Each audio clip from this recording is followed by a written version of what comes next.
helps the Olympics, and clearly it has now hurt them. So her voice echoes loudly on behalf of all sports and the victims here. It resonates with this court. And yet I've heard another crime. Criminal sexual conduct against an incapacitated victim. Something else that could have been charged. I know it's a global settlement, global plea. There are so many more crimes here that were committed. More crimes doesn't help the victims. There's only one lifetime defendant has. I thank and applaud her mother and Michaela for her statement, a very brave public statement. Please let her know, and I hope she's watching. Me too. I will. Thank you. Next. Your Honor, with the court's permission, I have somewhat of a unique request. One of the speakers you heard from yesterday, at the time that her statement was going to be presented, she did not feel ready to do that. Her mother spoke on her behalf. She has asked me if she may say a few words, and I think it's important to hear from her because she, up until recently, was a Michigan State University scholarship gymnast. So I'd ask Lindsay Lemke. She may proceed.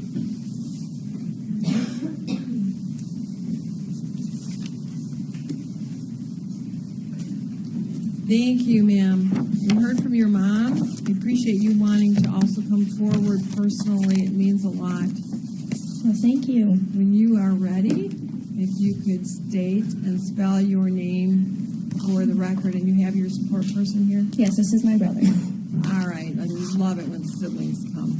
Siblings should always be in your life. I'm very lucky. You are. My name is Lindsay Lemke, spelled Lindseylemke. Thank you. You may proceed. All right. I first want to start out by saying how proud I am of every single person in this room and everywhere that I've used their voice to speak their stories, not only this week, but for the last year and a half. You all deserve all the love and support that there is to give. You are worthy, and you are all worth so much more than this what man has made you feel for the past however many years. You are all an inspiration to me, and without all of you, I wouldn't be standing up here speaking right now. So thank you. I knew you were going to say that to me. Well, here it makes my court reporter sort of go to the races, and she is an Olympian in her own right in court reporting. But let's not make her prove it today, okay? All right. I would also like to thank you, Your Honor, for if it wasn't for you, your patience and willingness to let us as survivors come up here to talk, all of these girls would not have been able to use their voice and finally realize that they do indeed have one. You have provided so much comfort and love to us this week, and I personally can say that I am forever grateful for that. I would now like to address the defendant, if that's okay. To Larry, today I'm speaking to you as my 10-year-old self, on behalf of her. So I hope that is who you picture standing up here looking at you right now. I have my arm wrapped around her, as I will be the voice to you that I needed to hear 12 years ago. Today, I get to see what my life will be like without you for the first time in 12 years. Today, I will finally be free.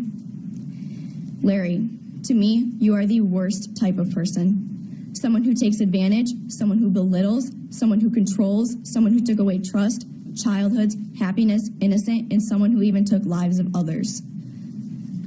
I was abused so many times that I can't even remember when the first time was. I just know that I was only 10 years old. Because you probably don't remember, this was me when you slowly but surely, piece by piece, started to take advantage of me. And piece by piece, took my childhood away. I had always been mature for my age, but never ready for something of this nature. In fact, no one is at any age for what you did to all of us. Well, here I am, Larry. I am 22 years old now, and I have had to put myself back together from you breaking me piece by piece. I did that, even after what you thought you did to me, even though you thought you had the power over me. In case you were wondering, I was forced to quit gymnastics in October. due to my back pain. I was forced. I wonder every day if you caused my back pain to be worse with your treatments, so that way I had to return to your basement, every single Sunday, Monday, Wednesday, and Thursday night for years. However, I am overjoyed to tell you how much I have prospered since you last abused me.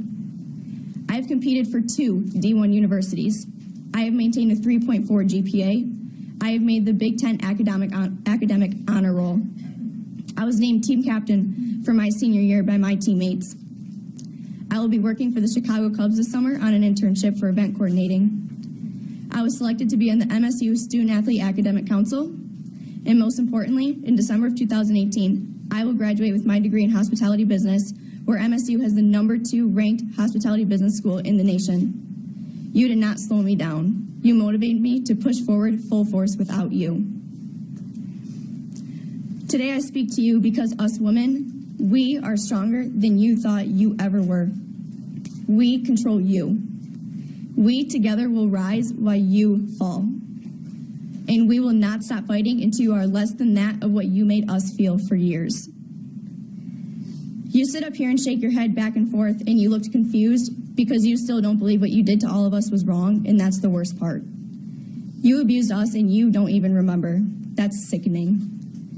Well, good thing you have a lifetime in prison to figure it out. That is, even if you make it through, because I don't think you will. Larry, I want you to know that last night, as I was writing my statement, I had an affirmation pop up on my phone that read, "Never let someone with the significance of a speed bump become a roadblock in your life." So while you are praying the rosary for forgiveness, it is clear that God has my back and He is on my side, not yours. I would now like to address all of the people who made this monster possible, if that's okay. You may. To John Gettert, since you are too much of a coward to be here in court today and this week, I hope you are watching or listening to me right now. You and Larry carry a lot of the same characteristics. That's funny. You are a disgrace. You coached us, your athletes, who paid you thousands and thousands of dollars by fear to control us and to purposely scare us. Well, John, you are now the one who has failed, not us. There has been no one to stand up to you until now. You not being in court this week has showed us that we, as your athletes who went through your prison that you call an award-winning gym, were nothing to you but a dollar sign. You not being present this week finally shows that you are the one who is scared, not me, because I finally am no longer afraid. My teammates and I spent way too many days as innocent children, shaking, crying, trembling, some even trying to take their own lives because of you. And the sad part is, you don't even know that because you could care less about us as people as opposed to athletes who were your money makers. Well, similar to what others have told Larry, I will say to you, those little girls that you treated like objects and things are all grown up now and are here to bring you hell. You talking about an award-winning gym? Well, on behalf of every athlete you've ever coached and abused, you are welcome for your award-winning gym that without us girls who put up with your crap for so many years, you wouldn't even have. I hope your throat burns when you swallow those words, award-winning gym, for you are not worthy of that. You are no one to me. You did nothing good for me. You belittled, berated, abused, and took advantage of me. You brainwashed me, and so did Larry. I couldn't speak up for myself, for I was seen as disrespectful. I didn't have a voice, but now I do, so I hope you are ready. What a great best friend John was to Larry for giving him an entire world where he was able to abuse so easily. You two sure do have a funny meaning of friendship. You, John Gettert, also deserve to sit behind bars right next to Larry. To USAG, who I don't think is here today, unfortunately, wish they were, but I'm just going to be blunt and start by calling you out for paying athletes millions of dollars to stay quiet about Larry Nassar. Thank you for proving to us why you are indeed responsible and need to be held accountable. Steve Penny, you are a coward, resigning from your position to give responsibility to someone else for creating the environment to let this monster thrive. Can you slow down? Oh yeah. Oh yeah. I'm just getting into it, man. I'm really feeling it. It's been a long time coming. Okay. I'm gonna work on it. Get athlete adrenaline, but we need to slow down here a little bit, okay? I got it. All right. I'm gonna work on it. All right. Thank you. You, as in USAG, came to court this week I'm assuming because you felt like you had to, not because you wanted to. You hid in that back corner, hoping no one would see you or recognize you. Well, I hope the way you feel right now, the way you are hiding, being evasive, being cowards, sits with you heavy, because that's how we women feel and have felt for the past 20 plus years. Scared of the public and scared to speak up, just like you are right now. Well, you better learn to step it up and stop feeling sorry for yourselves. Because for all the women who have been able to speak and share their story, we are the survivors, and I'm here to tell you that we don't feel sorry for ourselves anymore because we are working on healing. So no, you don't deserve to feel sorry for yourselves. I see USAG being praised on social media for their new focus to assure safety for their athletes. You're already being praised for only talking about what you're going to do. That's disgusting, and what a slap in the face to us for the past however many years, whoever it may be, that they have not even taken action yet and they're already being praised. When you personally reach out to each and every survivor and make it up to every girl and their families, which will never be able to happen, that's maybe when the 100 plus women and I will be able to forgive you, but I don't see that as a possibility. We went through this for years, so I hope that you are ready to spend decades trying to make up for what you have done. And lastly, Michigan State University. Shame on you. I went public about my story back in January of 2016, and let me tell you, I was terrified. I was terrified because of what you would do to me. As a full-ride athletic scholarship athlete on the gymnastics team, I was worried about my consequences and what they would be if you realized who I was and went public about my story. How messed up is that? You created the type of environment where victims were afraid to speak up. Little did I know you did this for years. I was afraid my scholarship would be taken that I worked so hard for. The scholarship that I went through years of abuse by multiple people to get. To Kathy Klages, I am so disgusted by you. Women who came up to you in 1997 and you told them that they would have consequences for speaking out about Larry, just the same as you told me 19 years later that Larry would have negativity brought to his name if I were to speak about my story. Those women waited 19 years for you to get what you deserve because you silenced them for those 19 years. When the news broke about Larry from the Indy Star, you wanted your athletes to sign a card to tell this abuser and monster that we were thinking of him and praying for him. We also were brought into a room together, and we were told by somebody on staff that we were not allowed to speak of the situation. You deserve to lose your job. You deserve what is coming to you, and we deserve to be victorious. You also belong with John and Larry behind bars because you knew what he was doing and you still chose to defend him. You are also a coward. I'm almost done, I promise. To Luanna Simon, I don't even know how you are still in the position that you are in. I don't know how you can still call yourself a president because I don't anymore. You are no president of mine as a student and former athlete of Michigan State University. Guess what? You're a coward too. You say you aren't responsible for this. I wish you would come up to this podium and be half as brave as all of us have had to be the past year and a half. To be brave enough to be a public survivor and a competing athlete of your university who let me down. To be brave enough to come up here and confidently tell us the reasons why you don't think that you are responsible. I love gymnastics so much. I loved gymnastics. I still wore a Michigan State University leotard for an entire season to compete for your school while you sat back and denied these accusations and basically called me a liar. Well, I'm here to tell you, Luanna Simon, Larry Nassar, John Getter, and Kathy Klages, I had the best and most rewarding year of competition of my 17 years of gymnastics. None of you stopped me. I won, and I defeated all of you. You, Luanna, will never be half the person I have become or as all of these women who have had to deal with Larry Nassar. You will never be as strong, and you will never be as brave. Instead, you come to court and sit in the back row after being called out on social media for not being here. When put in front of the cameras, you show no emotion. You have no answers. When asked to be here for a survivor statement today, you stated that you are too busy to fit it in your schedule. Well, Luanna Simon, I can assure you, none of us had the time in our schedules for the past 5 to 20 years for Larry Nassar to abuse us, but we had no choice. Neither did we have the time in our schedule for therapy, tears, stress, anxiety, panic attacks, sleepless nights, guilt, or for some, self-harm. But we did anyways, because of you and the others who let Larry into our world. Your broad spectrum of emails that are sent to everyone, not specific survivors, that states that you are sorry and working to fix this. Please stop and save yourself the pity party. Does that seriously make you feel better? We don't care. It's too late for your sorries and trying to make sure that we are safe.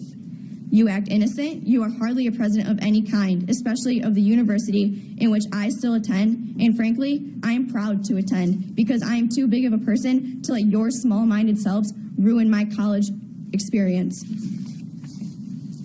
You are trying to manipulate people into thinking that you are innocent when you are not. As far as I'm concerned, you are just as bad as this monster that has attempted to ruin all of us, but he hasn't and you won't either. Larry, I hope you, Luanna Simon, Kathy Klages, John Gettert, and all of the USAG are scared because you have pissed off the wrong army of women. Thank you.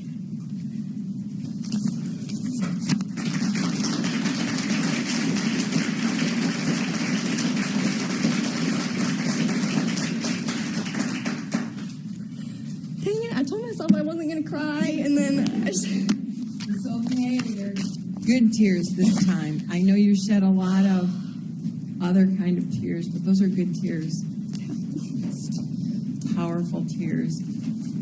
You know, I served in the military for 20 years, and the army of women who've come before me, I would be proud to fight any battle with you as my leader. You are safe now. I'm so proud of you and your voice. I give every victim in my courtroom, survivor, an opportunity to speak. But I have never heard such a mass of strong women speak their mind in such a powerful way, because what you're saying is going to make change. And I'm like you. I think what you need is what I always demand of the lawyers is evidence. And you are not bought, and the other survivors are not bought by cheap words and promises of change. I know that collectively you are all taller than the tallest monument on this planet, and you are stronger as well. And you will make sure that there is a better world of sports for all women, and you want that evidence. The survivors are all victorious, and your words are those of victory. I don't know if you all feel it now, but you will. And you are so strong and wonderful. Thank you so much for being here, for your words, for letting me know how you feel and how to consider everything at sentencing. It's so very important. It's part of the evidence that I need. And I hope that you and your sister survivors continue to seek and demand that evidence from all those agencies and sports personnel that disappointed all of you and allowed this crime to continue for so many decades. I couldn't be prouder of you. Thank you. Thank you.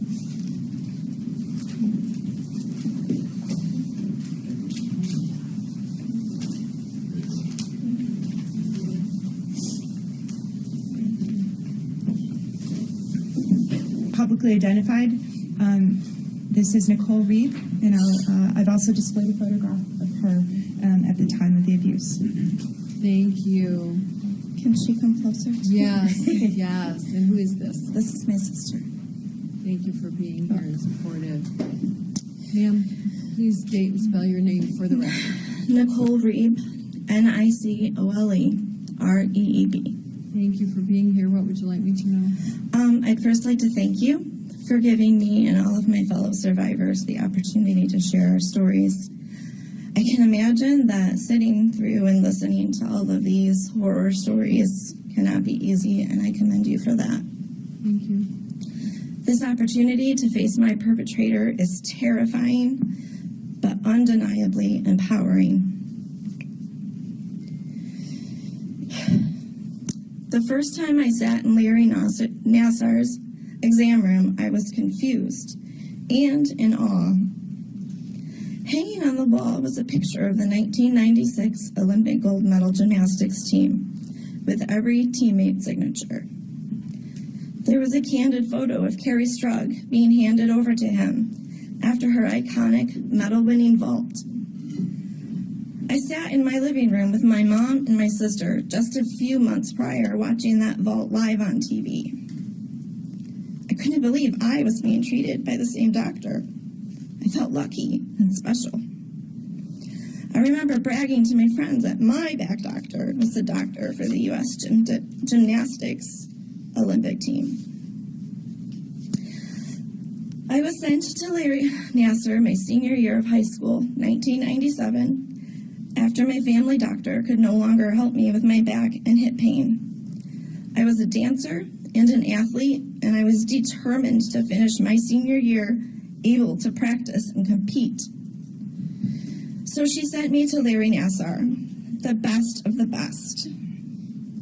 After my initial evaluation, he determined I had dumb butt. My muscles weren't firing in the right order, which was putting too much stress on my lower back muscles, causing my pain. I was sent to physical therapy, given at-home exercises, and continued to see Nassar weekly for treatments.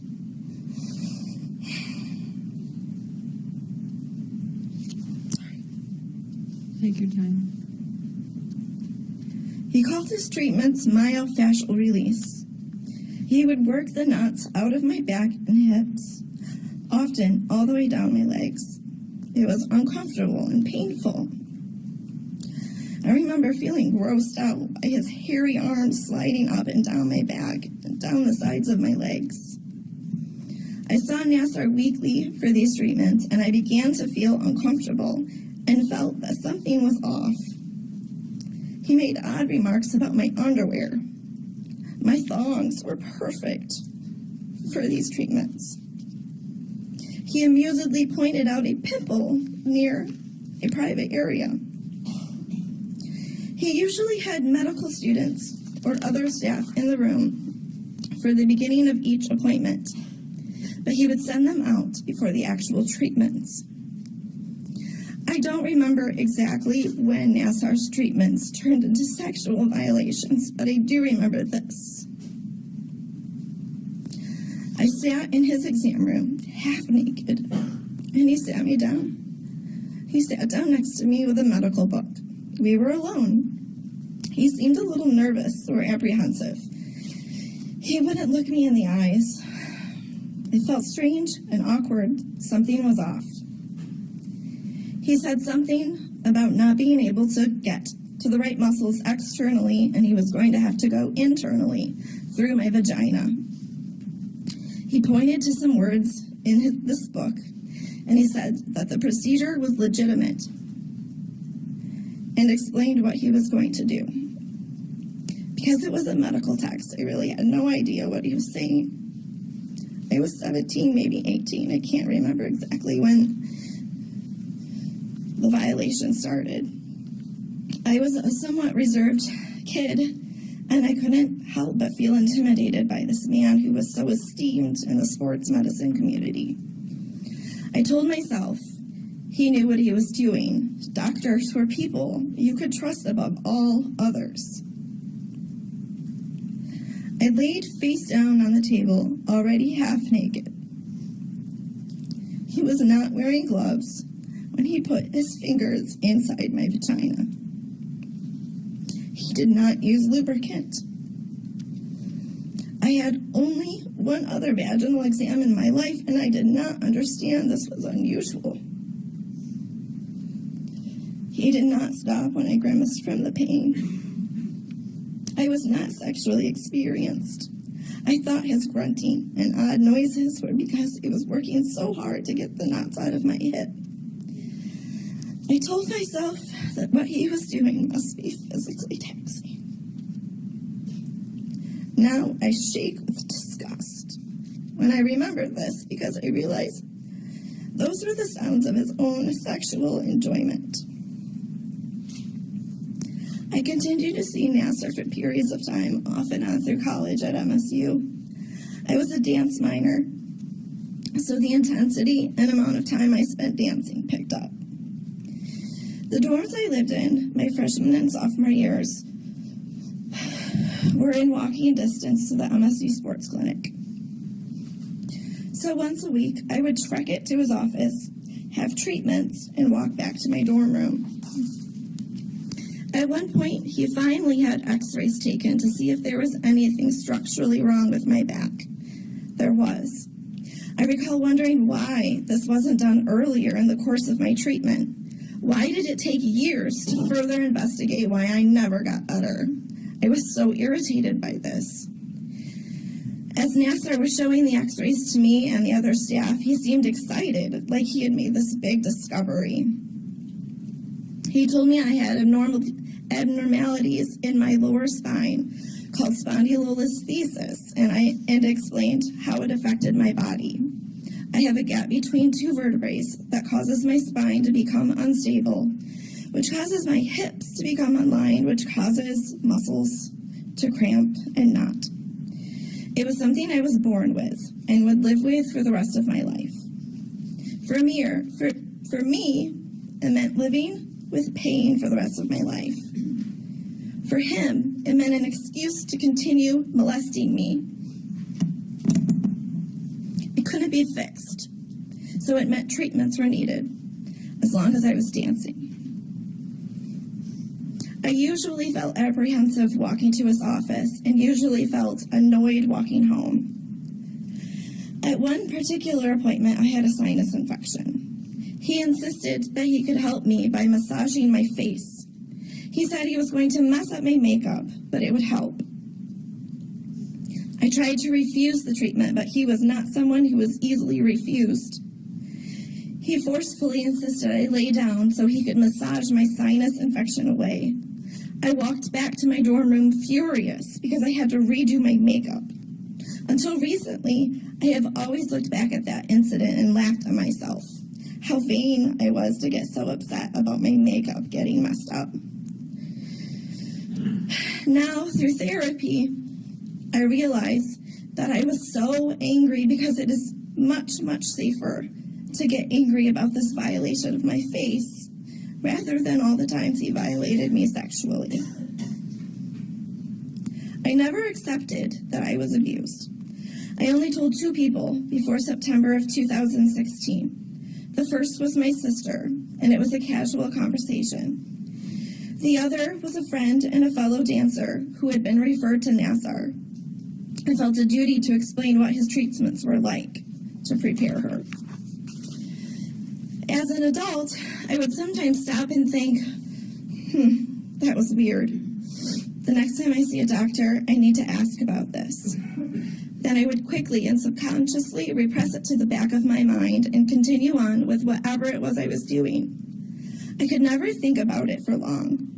It was almost as if it would suddenly pop into my mind, then just as quickly pop back out. This is what I did to cope. I repressed my memories. I repressed my feelings. I began to drink to numb myself. I know now that I was self-medicating. I always thought my drinking was normal. I was a normal college kid because college kids drink. It was funny that I was known for being able to finish a 5th of Bacardi Limon in a weekend. At the beginning of my freshman year, I usually reserved my drinking to just Friday and Saturday nights. Then Thursdays became party nights as well. By the time I moved out of the dorms my junior year, I was drinking 3 to 4 days a week. I never scheduled a morning class or a Friday class because I knew I would be too hungover to make it there. When I turned 21, and was able to go to the bar, my drinking increased to 4 to 5 days a week. I scrambled nightly to find someone who could go out with me.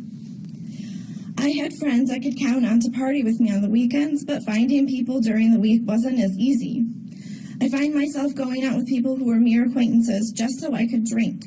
I needed to go out. I needed to drink. I had to find someone to go with me. If I didn't have plans to go to the bar, I panicked. Still, I retained the assumption that I was just a normal college kid. I ignored my sister's scornful comments about going out again. I thought my friends were wimps, so they couldn't keep up with me. I got angry with my brother when he expressed concern about my drinking. I graduated from MSU in 2002 with tens of thousands of dollars in tuition debt. I also graduated with $1,000 of credit card debt, almost exclusively for bar tabs. I continued to drink into my teaching internship and into my teaching career, but I cut back to Friday and Saturday nights. I immediately began to struggle with depression. I wasn't able to numb myself properly anymore. Spring break for me as a teacher meant I could spend more time at the bar, not catching up on grading like my colleagues did. I met my husband, Scott, at the bar. When our relationship became more serious, we stopped going to the bar every weekend. My depression worsened, and then the anxiety kicked in. I didn't have a word for what I was feeling at the time. I just recall saying to him, I feel like I can't relax, like I'm always wound up. I smoked a lot, I exercised a lot, but I could never get the knots and dead weight out of my gut. I could never rid myself of a constant sense of unease. Honestly, I still can't. I had my first mental breakdown during the summer of 2006.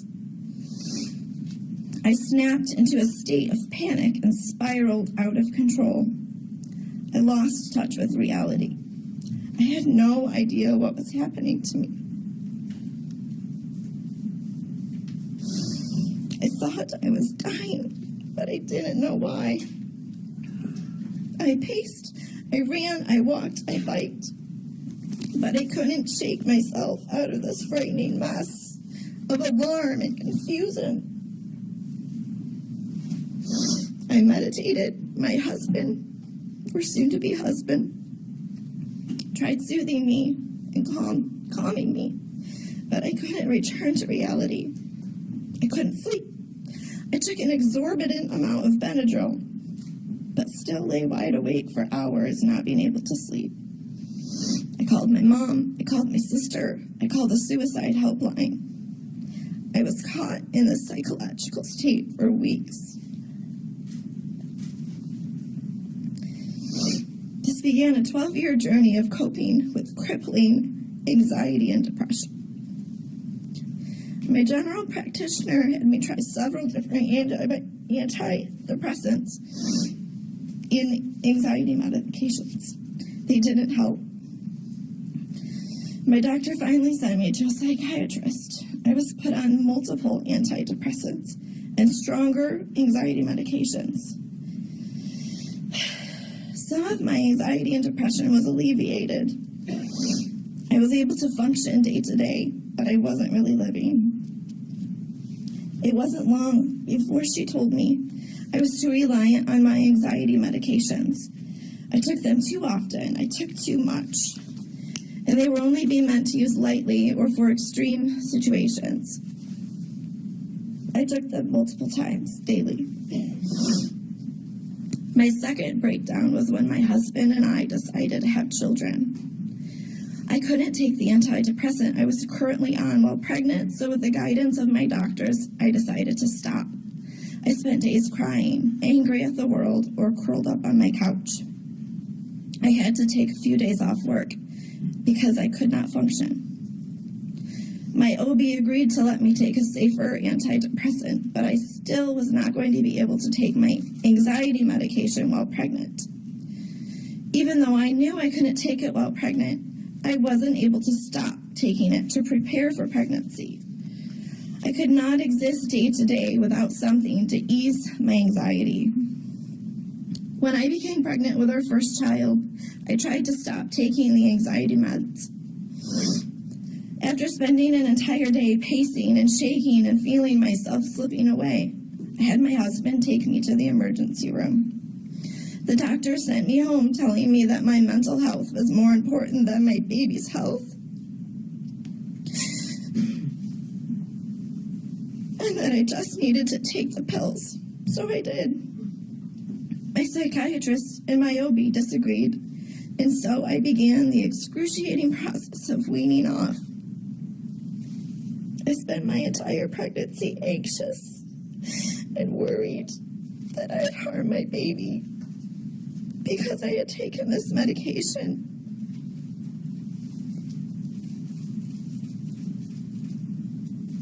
And I was ashamed that I wasn't strong enough to be without it.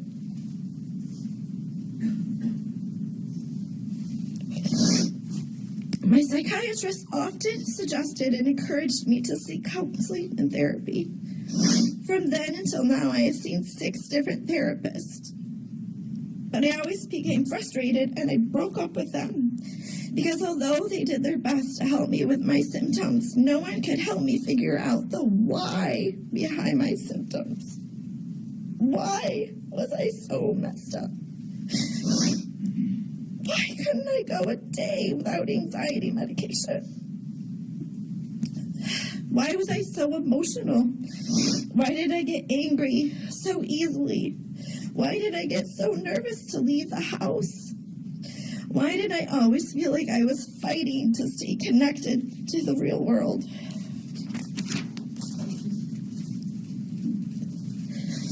Through counseling, I have analyzed my life over and over. I've had a good life. My parents were good parents. They're great parents. I could not have asked for a better childhood. I have good relationships with all of my siblings, who are all here with me today.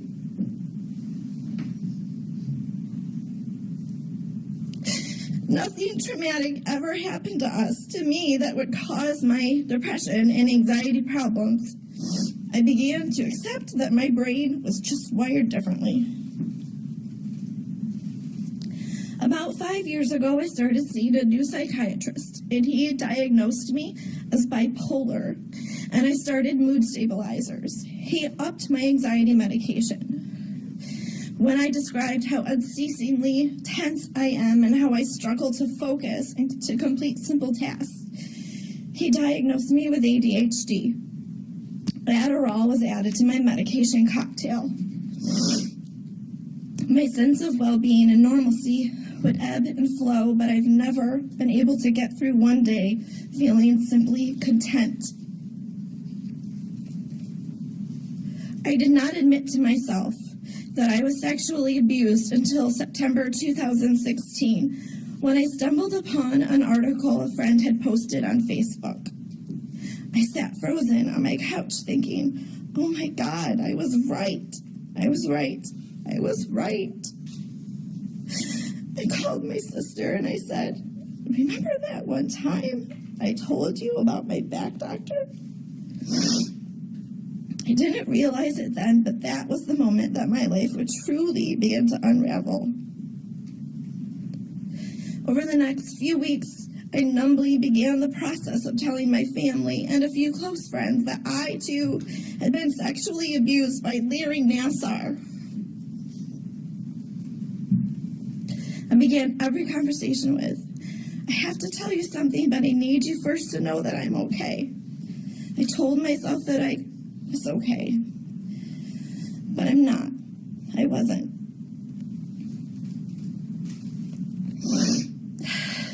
My parents were 2 of the first people I told. Remember the back doctor? Remember the doctor I used to see for my back? I said to my mom. She immediately knew what I was talking about. They had read the article as well. What did he do to you, Nicole? She said sharply. I will always remember the sound of panic in her voice. She called to my dad, and I spent the next half hour explaining and trying to convince them I was okay. I could not bring myself to answer with specifics about the abuse. When I told my husband, he was numb and stoic. He was matter-of-fact and made sure I knew what I wanted my next steps to be and assured me he would be there every step of the way. My best friend cried and shook. I'll never forget the look on her face. The few other close friends I told were shocked and saddened. The hardest people to tell were my brothers. Listening to my big brother cry, I finally allowed myself to cry. Even though I had only told a few people about the abuse, I felt like everyone knew. Everyone understood that I was damaged. Every time I had a conversation with someone who knew, or I spent time with my family or my husband's family, I knew this was the only thing they could be thinking about. It was the only thing I was thinking about. I'd let this abuse define who I am.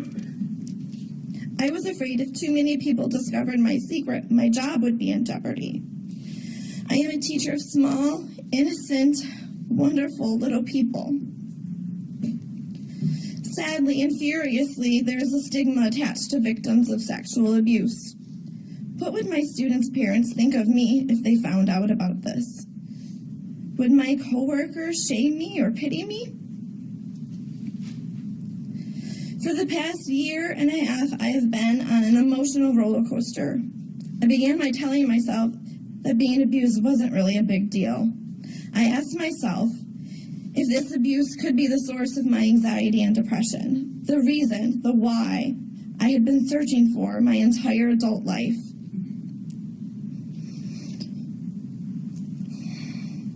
When I posed this question to my psychiatrist, he confirmed that yes, of course, sexual abuse is the root of my struggles. The abuse I suffered under the guise of treatment by Larry Nassar is my why. I am not bipolar. I have been suffering from PTSD for the last 20 years. I am so incredibly angry. Angry that this happened to me, enraged that it was allowed to happen to me, furious that I've been dealing with this trauma for over 20 years and I didn't even realize it. Someone once said to me that I must feel relieved to have the answer to my why I've been searching for so long. Relief is definitely not what I feel. I'm so depressed. There are days, sometimes multiple days in a row, that I cannot get off the couch. I have no trace of energy. I sleep a lot. And even though I'm always tired, sometimes debilitatingly so, I have to take medication to fall asleep. I'm afraid if I don't, I will think too much lying in bed. I panic if I'm not out as soon as my head hits my pillow. I felt sorry for myself. I questioned my self-worth.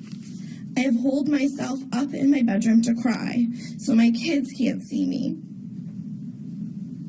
I found myself lying on the bathroom floor sobbing after everyone has gone to bed. I'm always anxious, always tense. Generally, I am too anxious to get out of the house and spend time with family and friends. I rarely leave my house on the weekends. I turn down lunch dates with friends or come up with an excuse last minute not to go. Sometimes the thought of grocery shopping has me panicking. Most days, I fight a constant state of dread. I don't enjoy my hobbies like I used to. I can't summon enough energy to make it into my sewing room. I can't focus to make it through an entire book.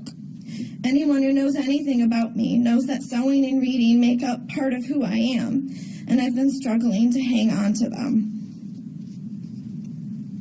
My physical health has also taken a toll. Self-care is hard to manage when your soul has been scarred.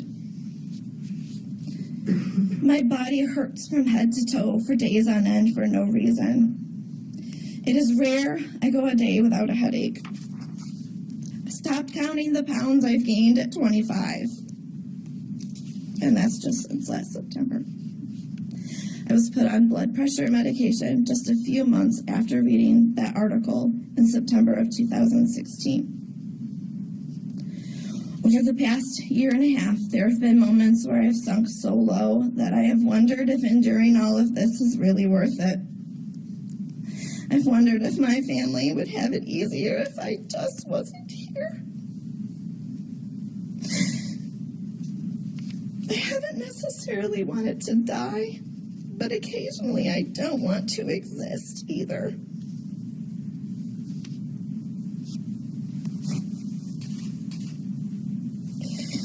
When I feel myself sliding in this direction, I think about my children, and I remember that I want to exist for them, and I need to exist for them. They have been my tether to this world. Since this is a victim impact statement, I need to point out that even though I was the one that was physically abused, there are important people in my life who are also victims. My friends are victims. They have cried with me, listened to me, and helped me bear this burden. Even though I am no longer ashamed, I still wonder if sexual abuse defines who I am to them. I began my fight to not allow sexual abuse to define who I am and who I am yet to become when I decided to speak today. My parents, Chris and Marla, are victims. I cannot begin to comprehend how I would feel if one of my own children told me they were sexually abused. I wonder if it would be worse than having been abused myself.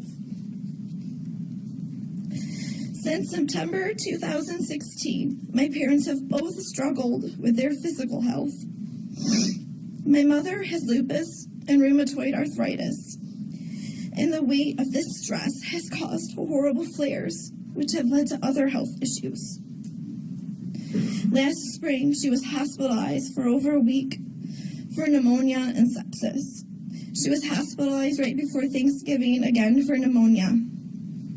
She has serious vision and eye problems because of her diseases, and they have worsened despite multiple procedures and surgeries. At one point, we thought she might lose her eye. She only lost her vision, and she had to abruptly retire. My father has a mild heart condition that has been under control for the last 15 years. However, in the last year and a half, his heart is suddenly acting up again. He has also spent his own fair share of time in the emergency room, doctor's offices, or hospitalized. He also retired recently. My parents are both in their mid-60s, far too young to have such serious health complications. Of course, they adamantly refuse to admit that any of this has anything to do with the trauma of finding out that their daughter was molested. However, I think most of us would not hesitate to deny the connection between the mind and the body. My brothers, Chad and Adam, are victims. My older brothers have always been fiercely protective of me. They are angry that they could not protect me from Larry Nassar's abuse, and they carry that anger with them daily. My sister, Brooke, is a victim. She has always been my best friend. I know she feels my anger, my sadness, my exhaustion from having to battle through this ordeal that was unfairly handed to me. My husband, Scott, is a victim. I am no longer the person he married. I did not used to shy away from his touch. I feel broken and unlovable. It's laborious for him to love me. I think I make it difficult for him to love me for reasons I can't quite comprehend yet. I don't recognize the person he has become either, as he sometimes retreats into his own depression.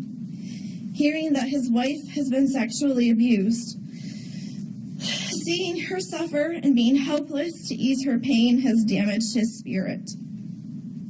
Because of my depression and anxiety, there are roles in our family that have been imposed on him. He is burdened with grief, anger, and resentment. He is tired. My children, Miles, my bright, energetic, sassy 7-year-old, and Emmett, my gentle but fiercely loving 4-year-old, they are victims too.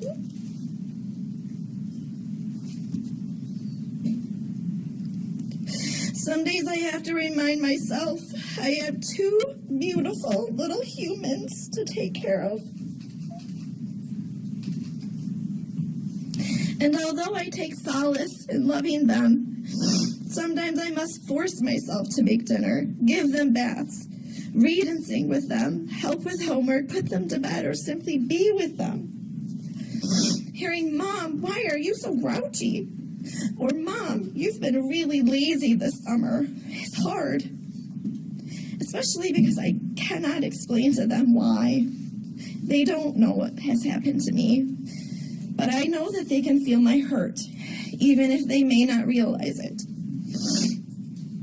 Children are incredibly intuitive beings. Someday I will tell my story, and I'm hoping it will be one of survival, strength, and courage, so that they will not be burdened with my trauma. And last, but certainly not least, my Spartan pride is a victim. I was 9 when I decided I was going to college at MSU. It was the year the football team won the 1988 Rose Bowl. I didn't know much about football and still don't, but the excitement and pride my dad showed inspired me. My family has a long history of bleeding green. It was at MSU where my grandparents met as music majors and fell in love. My dad, my sister, and many of my aunts and uncles and cousins all have MSU degrees. It was the only college I applied for. My kids learned to chant "Go Green" before they could walk. They were taught the fight song, along with Itsy Bitsy Spider and the ABCs. MSU's response, or lack of response, has compounded my pain. I am disgusted and outraged at the administration's inability to take responsibility for handing over young girls and women to Larry Nassar, a known sexual predator for over 20 years. I might not be here talking to you today if MSU would have listened and acted in an ethical and moral manner. I have 2 degrees from MSU, but I can no longer say that proudly. I no longer bleed green. I consider myself an incredibly strong woman.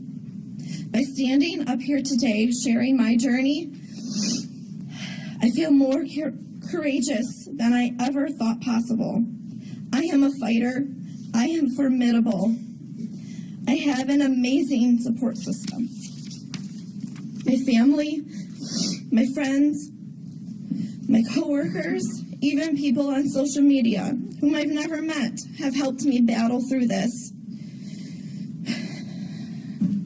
They've compelled me to begin my journey away from being a victim and towards becoming a survivor. Otherwise, it would not be implausible to say that the abuse I suffered at the hands of Larry Nassar has ruined my life. I have spent half of my life, my entire adult life, clawing my way through the aftermath of being sexually abused. It seems just to me that Larry Nassar should spend the rest of his adult life locked away in a prison cell. Thank you, Your Honor. Thank you, ma'am. I know that testifying is difficult.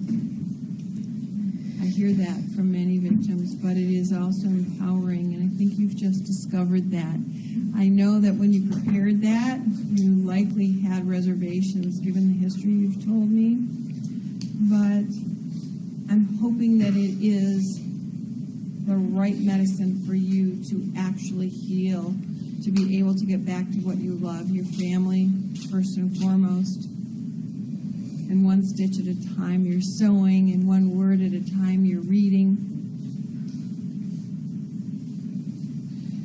And I want you to know that only defendant would be better off if you were not here.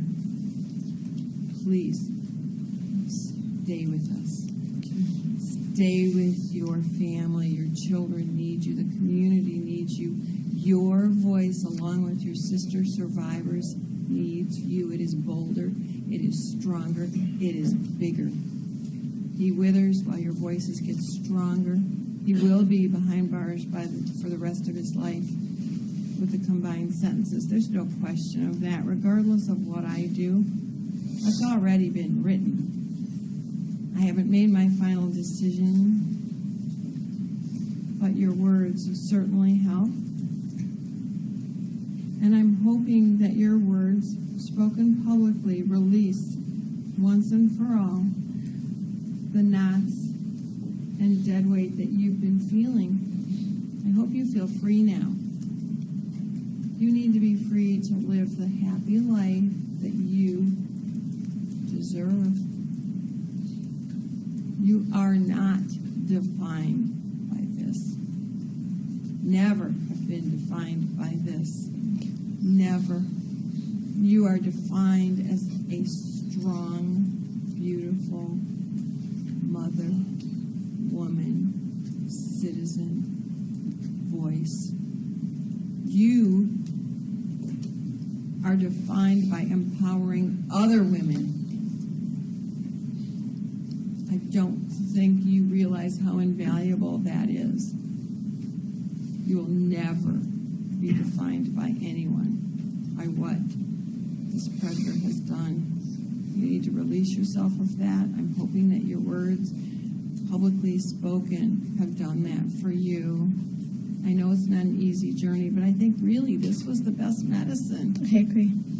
I see that from so many victims, and I hear from victims years later. I run into them all over the place, and so I hear the outcome of what all of this means about our discussion, about my words to you, about your public words. And I'm hoping that in the long run, that is what the outcome is for you. I feel it. I already see the rocks in your back lifted. I hope you feel that. I do. I wish you and your family much happiness, and again want to thank you so much for being here. Thank you. I'm proud of you.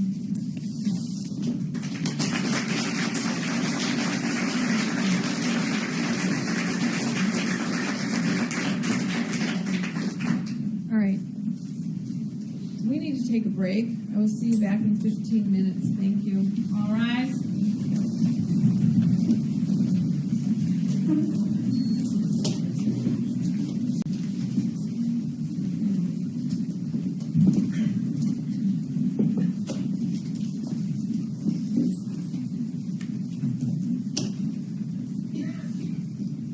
We are back on the record. People versus Larry Nassar. Everyone is present, minus Ms. Bitely. Yes, Ms. Bitely was not feeling well, so everybody else for the record is present, correct? That's correct. All right. And tell her we hope she gets better soon. And we have our next. We do. Here, the next survivor you will hear from has agreed to be publicly identified. Her name is Lindsay Gammett, also known as Lindsay Carr. What's her name is Lindsay? C-A-R-R. Yes. Okay. Her mother is accompanying her to the podium. And I have a picture to send to her. Thank you.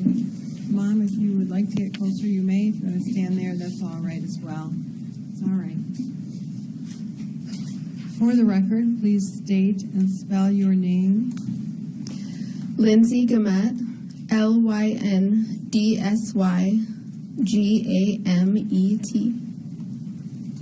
What would you like me to know? And thank you for being here.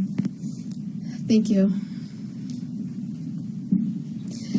Larry Nassar became in my life somewhere around 1992 or 93. I was a gymnast, and he was often helping out at times when a gymnast was injured.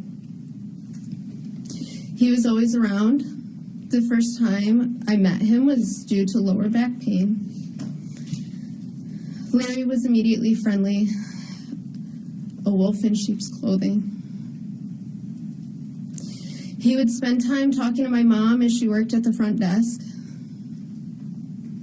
When I was 11 or 12, Larry molested me for the first time. It was in a back room at Great Lakes Gymnastics Club. I was so young that I had no reference that it was wrong. After all, he was a doctor, and he had explained this procedure to me. He told me that he had spoken with my mother, and we all know that that was a lie. In hindsight, what he did made me feel so uncomfortable, but he was a doctor, and everybody said that he was great, so I convinced myself it was okay for years and years and years because of that. I had this concern that I hid and pushed way down because I didn't want it to be something wrong. And it was the wrongest thing possible. Larry and his wife Stephanie took me under their wing for the next few years. They befriended my parents. They took me to Take Your Daughter to Work Day at MSU Sports and Medicine. They got married, and my family and I attended the wedding. I was treated by Larry at gymnastics or at MSU Sports and Medicine. He lived right down the road from me, and when I became high school sports, I realized that he was working there too. He seemed to be in every facet of my life. When I bought my first car, he asked me to drive over it and show it to him. He advised me on what to do with my life, and I took that advice in consideration for college. I babysat his oldest daughter.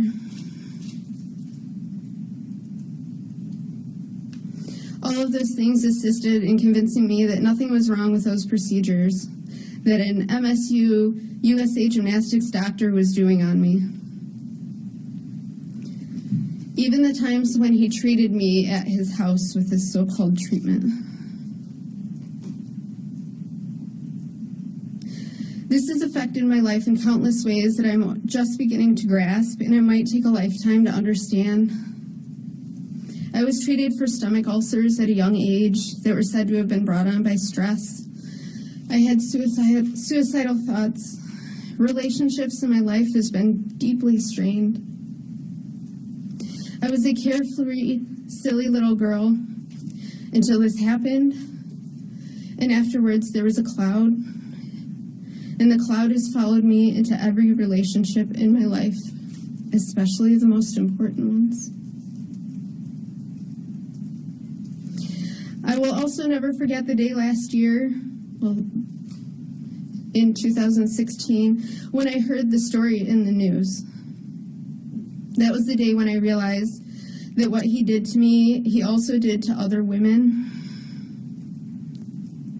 All of the doubts that I had about him and what he did became undisputed. And now we all know the horrible reality of what he was really doing. And that cloud that was always there, it grew really big. The moment that I realized that everything that I was hiding from was true, I was absolutely crushed. I was crushed, and I was feeling stupid for not realizing it for all that time, and for allowing this to go on for so long and affect other people without telling somebody. My first thought was that I could have stopped this a long time ago had I only spoken up. But I've come to realize that those thoughts, my coaches at Great Lakes and Twistars and the staff at MSU and MSU Sports and Medicine weren't going to hear me had I spoken up anyhow.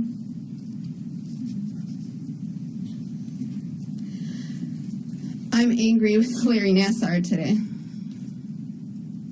I'm angry for every thought that I've ever had about what happened.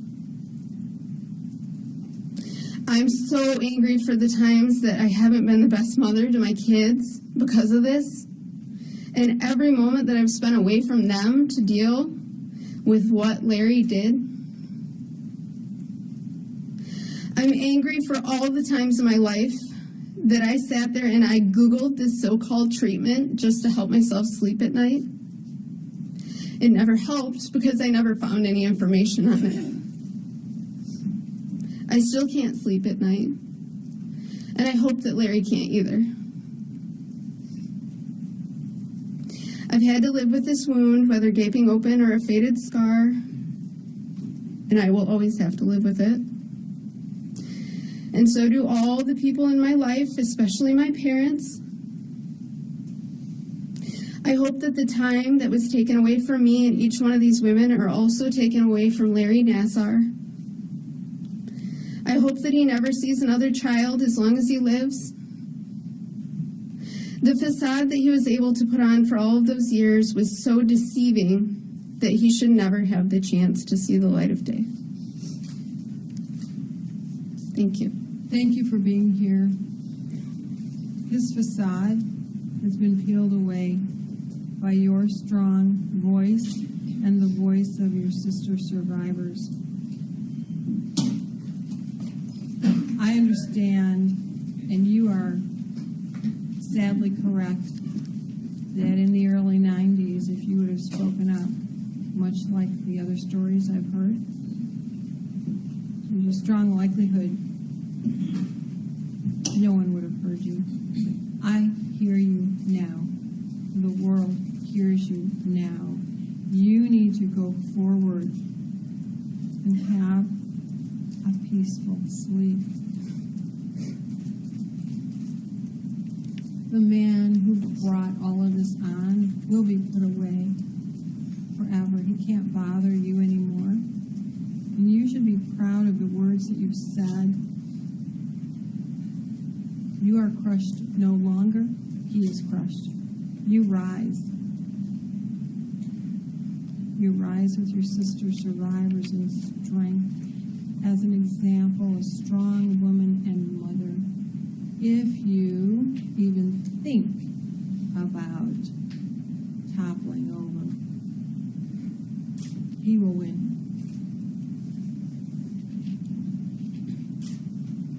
He wants you all to be quiet. He wants control.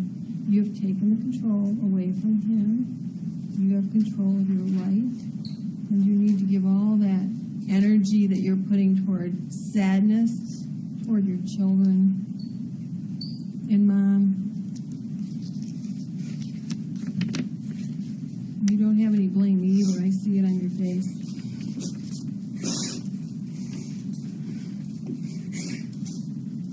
You're not to be blamed. None of the mothers or parents knew.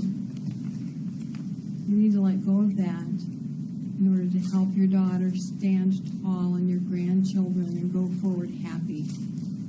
And happiness should start now. This is amazing. Your daughter just did something incredible. You should be incredibly proud of standing next to her and not feel guilty. There's nothing to feel guilty about. He's the guilty one. Shed off all your guilt. Leave it here in the courtroom. Shoved at him. Can you do that, Mom? Yes? Yes. All right. Anything you want to say to me? And you're not obligated to, but I've addressed you, so I always let you answer. All right. So I'm really proud of both of you. I think together you are stronger, better. You're healed, ma'am. Do not go downward. Continue to rise up, understanding the more powerful you get and all your sister survivors get, he gets weaker. Go out and do great things in the world and hug your kids. Thanks.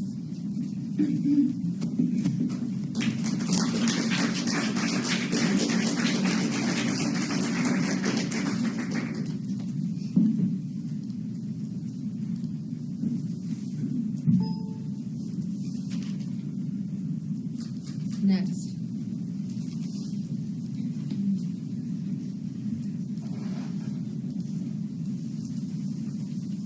Our next survivor is Taylor Cole. And I know she has to leave and return out of state. I want to make sure she is heard today. And she's accompanied by Mr. Middleman, and her photograph is on the screen. Thank you, counsel, for being here with her. Hi. Hi. Could you please date and spell your name for the record? Yes, it's Taylor Cole, and it's Taylorcole. Thank you. What would you like me to know? First, thanks for having us. Today I stand in front of you as many innocent children, women, and athletes alongside myself have suffered from the care of Larry Nassar. I started seeking care from Larry in 2010 and continued for 5 years. A former athlete trainer my family knew helped me get an appointment with him. He did a medical rotation under Larry. I waited 3 months to get into my first appointment. I had low back problems from many volleyball injuries. After my first appointment and adjustment with Larry Nassar, I was put in the hospital for 2 weeks with horrible back, nerve pain, and no feeling left in my leg. I remember that night after my adjustment calling my mom's friend as I had no control or movement of my body from my chest down. I felt paralyzed. At the hospital visit, I had every MRI, CAT scan, shot, EKG, and spinal tap at age 16. Larry Nassar called my mom's cell phone personally after I was transferred from Alma Hospital to Saginaw Hospital. He told my parents to bring me back to MSU as soon as he found out and would fix me. After those 2 weeks, we returned to MSU.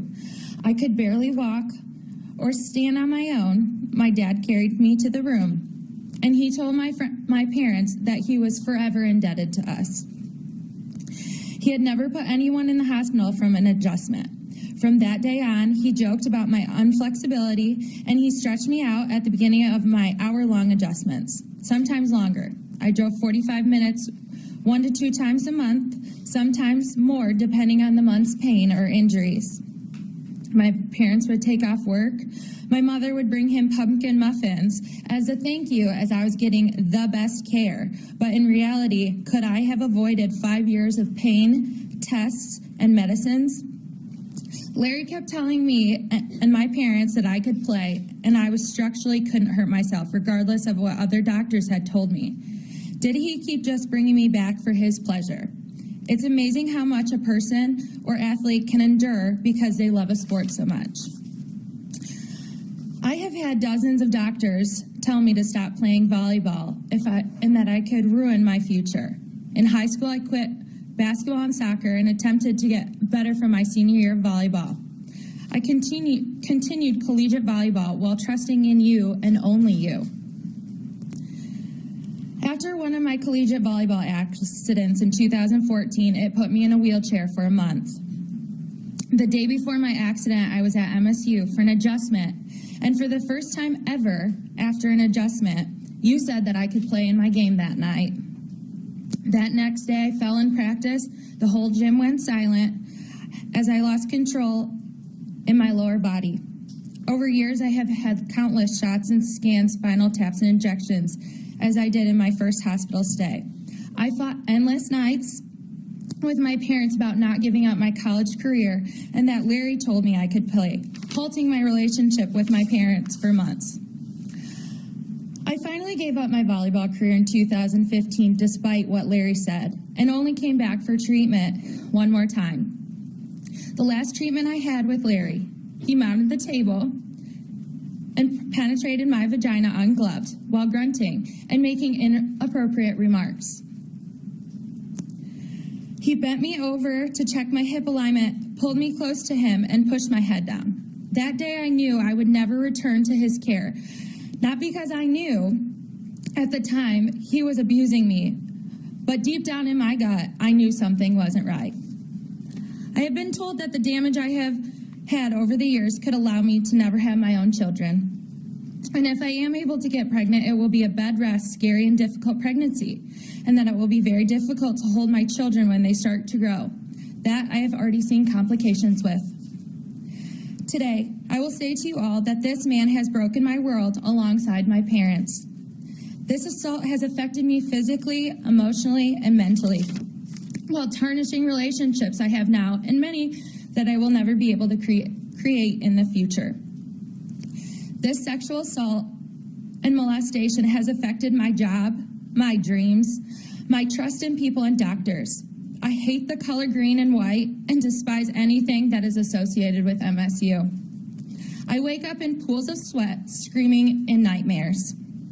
I have horrible anxiety attacks at work and in public that make me want to rip out of my own skin. I've taken myself to the ER, had 2 surgical procedures, had my esophagus stretched, throw up after most meals, and lash down from stress. My stomach looks like red raw meat. My parents have paid thousands of dollars in copays, physical therapies, counseling sessions, and is currently a financial struggle as I try and pay all the medicines I take to allow me to get through my day. I have mornings I don't care to get out of bed or see the light of day. I've given up my dreams of being a collegiate volleyball coach after 4 years of collegiate coaching, as it reminds me too much of all the horrific memories of being in Larry Nassar's care and having him finger me vaginally and anally, bending me over in front of him, molesting me, massaging my body while grabbing my breasts, and holding my chest inside of my bra while adjusting me, all in front of my own parents, siblings, friends, and even my trainer. He did this for his disgusting pleasure, something sick and twisted to get off on. I still remember the day that my 22-year-old brother, who is sitting here in the courtroom, brought me to my appointment, as most days I couldn't drive home from. And you stood there and said to him, "Are you here to beat me up?" Knowing what I know now, we both wish he would have.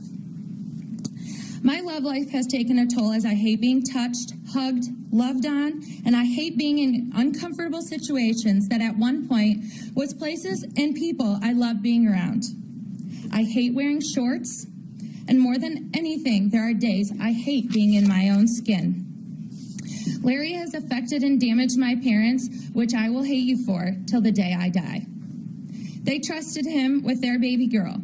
We came to you hopeless and in desperation for answers to why I couldn't feel my feet, why I had to carry a foam roller and special seat cushion to class or wear a TENS unit to prom. Answers to why I needed 3 hours of treatment a day in college to get through a half mile or sit in class.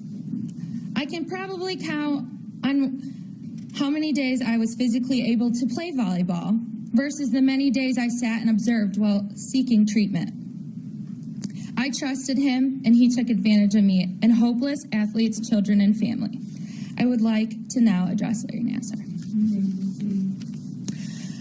Today, I close this chapter in my book and hope to reopen it one day to help other survivors that have been sexually assaulted and molested, both men and women. I will not allow myself to be affected another minute by you after tomorrow's sentencing. I will watch you be sentenced to a life of loneliness, regret, and hurt. I have made new goals and I will accomplish them. I will wake up with a grateful heart and I will make relationships with people and mark my words, I will be a mother and no pain emotionally or physically will ever stop me. In a statement you made, you said, you're asking forgiveness from God every day. And I hope you do in your dark, cold, lonely cell to the day you die. This abuse has affected my faith, but this is what my heart has come up with. With my God, after a person dies, there is a big white gate with beautiful lights, and there, located right in the front of the gate, will be a long line of sinners like me, waiting in line to get inside the beautiful gates of heaven. But in my faith, You will be walking the opposite way to whatever dark place you have coming. My heart goes out to the athletes, girls, and women you have hurt and preyed on. I hope by standing up before all of you and the world today, know that women are strong.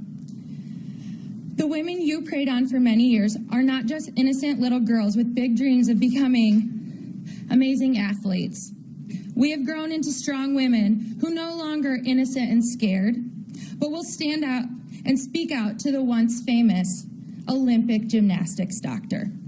We will stand together, unified, until the laws are changed so that no other little girl is ever abused, penetrated, or molested as you did to us. Women can and will stand up against all abusers. You, Larry Nassar, USA Gymnastics, MSU, and all other who believe they don't need to protect us. These people who are responsible may be behind the names of their organizations, but today I will no longer be referred to as Jane B31 Doe, but I will publicly be Taylor Cole. My father told me that Coles are strong and they stand up for what is right. They stand up for change, and Coles will never back down. I will, along with all other Me Too women, will stand up for our safety and our rights until justice is served. Thank you. Thank you, Mary.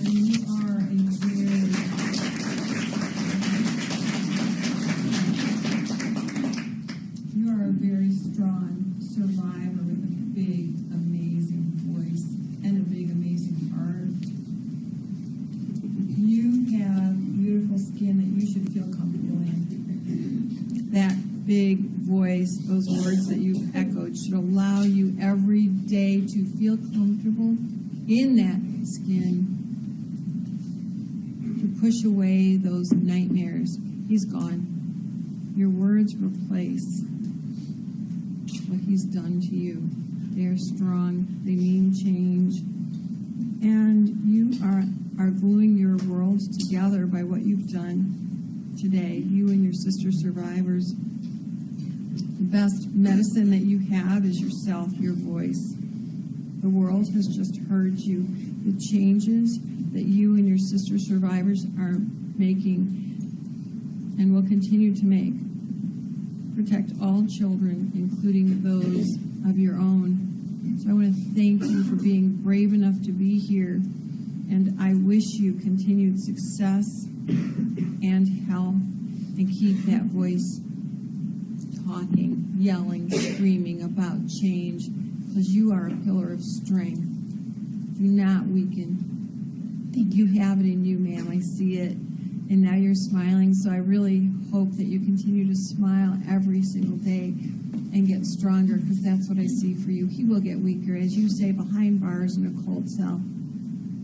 Push him away. Put in new memories. You have got so many great things to offer the world. Thank you for being here and for doing that. Thank you.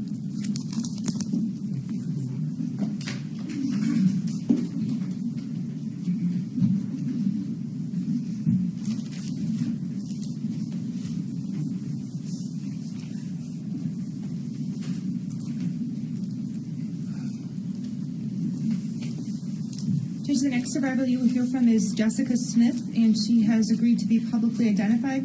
I have placed her photograph for your view, and she's right behind you. Thank you. Her mom is accompanying her to the podium. All right. Thank you for being here, Mom. Good afternoon, Your Honor. Yes, thank you. Please state and spell your name. My name is Jessica Smith, Jessicasmith. Thank you. What would you like me to know? Good afternoon. My name is Jessica Smith, and this is my mother, Kimberly Smith, who attended my appointments with me at Michigan State University Sports Medicine. I am a dancer and a teacher. I am a survivor of Larry Nassar and also the creator of the Facebook page Me Too MSU. Congratulations for that. That was outstanding. Enormous.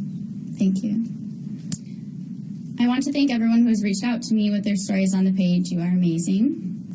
I was hesitant to speak here today because, quite frankly, I don't believe that this man, or lack thereof, deserves to hear any of us speak. I decided that I'm here today to take another step in my healing process, which I have chosen. That is my decision. I'm here to speak to you, Your Honor. I'm here to support all the amazing women and men, too, that have endured the trauma from defendant. Because of Nassar, I struggle. I struggle to trust and feel comfortable. I struggle to sleep and to be me. I struggle to stay sane and stable. And most importantly, I struggle to be myself. However, at the end of the day, I do not feel these qualities. Let me move back a little bit. Most importantly, I struggle to be me. I am an independent, strong, loving, and passionate young woman, and I deserve to feel myself. However, at the end of the day, I do not feel these qualities because my ability to be myself was taken away from someone who abused my trust as well as my body. The trauma of the abuse has caused me, my family, my community to never be undone. Yet, what allows me to get out of bed each day is the hope of creating a better and safer environment around me. That starts with me knowing that Nassar will no longer pose a risk and will never be allowed to be a part of the community or this society again. At the age of 17, I saw Nassar for a very severe ankle sprain. This baffles me. How he made his way to my private areas. After my first appointment, I remember looking for validation of what happened from friends who had also seen him for treatment. I recall this day like it was yesterday. I went to my dance friends and asked them if they were uncomfortable in their appointments, and they laughed and said, yeah, we joked Nassar was the first guy to finger us. They laughed, and I was comforted by knowing I wasn't alone. Now I'm mortified that I didn't understand exactly what that meant in that time. That day I lost a large piece of myself and my sanity. Not only has the sexual abuse taken away my ability to be myself, but it has also caused extreme physical and emotional pain. Since being victimized, I suffer from a rare form of extreme migraines that no neurologist has been able to understand or diagnose. This too left me asking myself what was wrong with me over and over again. These migraines begin with half of my body going numb, including my tongue, causing me to be unable to speak. I also lose basic functioning skills such as fine and gross motor, unable to write, or even sometimes walk. These effects of my migraines can cause me to be confused and unable to think clearly for up to days after the initial searing headaches. This, in addition to my anxiety and inability to sleep, leaves me in an unhealthy state, both physically and emotionally. Each day I'm fighting to be me again. In addition to being inspired by these incredibly strong women and wanting to set an example to my students, I am motivated to come forward publicly with my story and being involved in this case to set a precedent that I will not be silenced and I will seek justice. This justice includes answering the questions of who allowed this to happen and why, and that's including Michigan State University, USAG, and Twistar's enablers, who will be holding them accountable. And I can assure people that I'm not going anywhere. I know that the court setting a significant precedent with your ruling is critical in my healing process. With time and persistence, we will all end up where we are meant. Whereas we survivors stand here as strong and empowered women, you, Nassar, sit there as a sick man finally understanding your overdue fate. My only words to you is that you will never control me again. This does not define me. I am strong and finding myself again. I hope that you will consider the endless impact and instability this weighs on my family and me, as well as so many others, every day.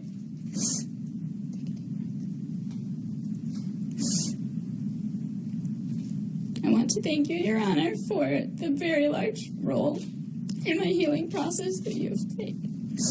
Thank you. It's my honor to allow you and all of the survivors to speak. Consider yourself found. You are not lost. You're strong, beautiful, a very clear voice of victory with your sister survivors. And you're right, this is about your healing and his demise. It doesn't matter how you slice it. Between the three of us judges, he isn't going to see the light of day, and the next judge he sees Now that he's seen the federal judge, me, and soon Judge Cunningham, will be God. And I think we're all in agreement God will have the right answer, as he does with you being here and having that strong voice, the wonderful mother supporting you here today. This is all about your healing. It's also about advising me, helping me making a decision for sentencing.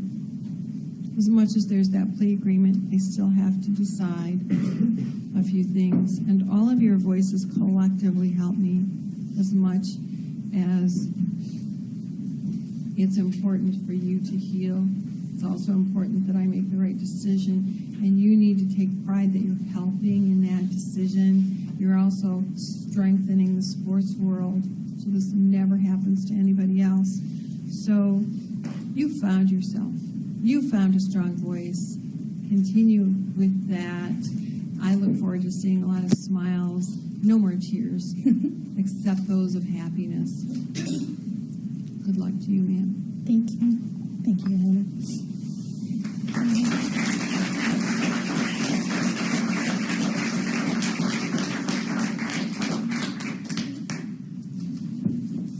Next. Judge, I wanted to bring something to your attention. When we were putting this schedule together, knowing we had a number of days, we were approached by a group of well over a dozen women who wanted to speak around the same time. And I think it started this morning. We're trying to keep them together, but there's a large group here that wanted to be here in support of each other. So I just wanted to bring that to your attention. All right. Hopefully we'll get to all of them today. I believe there's a good shot, yes. I don't know if we're going to get to our sentencing tomorrow. It may very well be Monday, so I want all of you to look at your schedules. If you need to make arrangements to stay in the Lansing area or what have you, I said everyone will have a voice, and they will, and names keep being added. Originally, when I set the Friday at 1 o'clock, we had just under 80 who wanted to speak, and now it's risen to, 105, and it may grow. So whether it's Monday or Tuesday, we'll keep you apprised, but it may very well be Monday at this point, and if more people wish to speak, or if there's any delays, it may very well be Tuesday, just for planning purposes for all of you. We're going to try to get to your dozen people before we have to break for the rest of the day. Thank you. Judge, our next survivor is a minor. Her father, she's 16 years old. Her father is accompanying her here today. She does wish to be publicly identified, but so I know you have a procedure related to this. Yes, sir, please raise your right hand. Do you swear or affirm the testimony you're about to provide will be the truth, whole truth, and nothing but the truth under penalty of perjury? Yes, Your Honor. Thank you. You put your hand down. I need you to speak up, all right? Okay.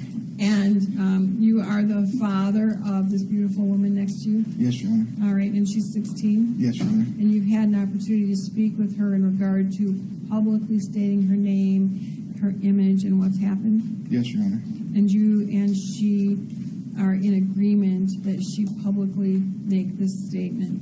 Yes, Your Honor. And you believe she is mature enough to have made that decision with you?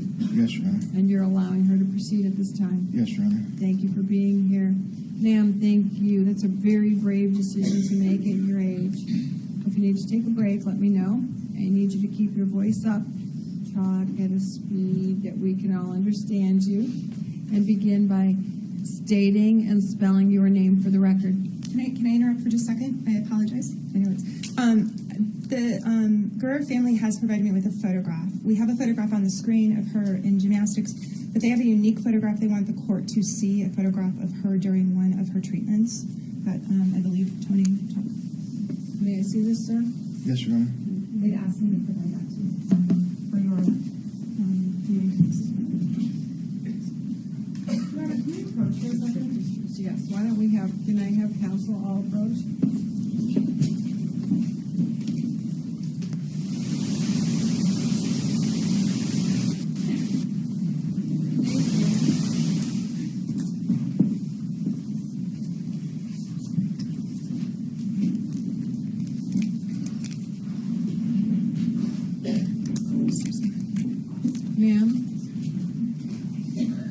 My name is Ariana Guerrero. Arianna Guerrero. You may proceed. Thank you. Most of you may know me as JNB1DO. My name is Ariana Guerrero. I am 16 years old and still battling with myself to finish off my junior and senior year of high school gymnastics. I was a gymnast at Twistars for 7 years until I suffered a major back injury that wasn't treated for properly. And because of that, I had to end my club gymnastics journey. I went from winning state titles to watching my teammates win them without me. As I sit here today, I am still suffering back pain, and being a junior in high school, I would typically be signing for a scholarship now. But Larry Nassar took that away from me. He took my dream away from me. He abused his power, and it set me behind. How selfish is he? I am a gymnast at Grand Ledge High School now, but we still do over half of our training at Twistars. I walk into Twistars 5 days a week and relive the pain. I see the back office every day where it all started. I walk into the locker room and just remember being treated in there at the Twistars Invitational meet every year. You, Larry, turned the sport I love into something I hate. But why would I give up now? To let you win? Look at how many people you have here that have been affected for years. Look at how many people are here today and all week. Not only did you hurt me, but you hurt my family and my teammates, and that is why I hate you so much. I get on social media, the same social media that you followed me on, and like the pictures of me and my friends in swimsuits, leotards, and any other posts. You were my friend, my doctor, someone I thought cared about me. You gave me nice presents that I still have. This is an all-access pass to the CoverGirl Classic that my favorite gymnasts, Nastia Lucan, Alicia Sacramone, and Chelsea Memel have signed. You always told me how pretty I was. You said I should quit gymnastics to be a model, and now I had a good structure, not compliments I should ever receive as an 11-year-old. You were my friend until I was 14, almost 15 years old. That was only a little over a year ago. I'm only 16. I should not even know what a victim's impact statement is, or what the inside of a courtroom looks like, let alone writing my own and reading it to you now. You seem to have a hard time looking at me now, but you didn't when I was half naked on your table. What kind of doctor can tell a 13-year-old they are done growing by the size of my pubic bone?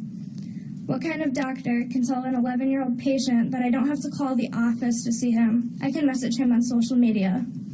You need to face us all. You took our voices for years, and now we are going to take yours. You are a coward. My whole newsfeed is stories about Larry Nassar.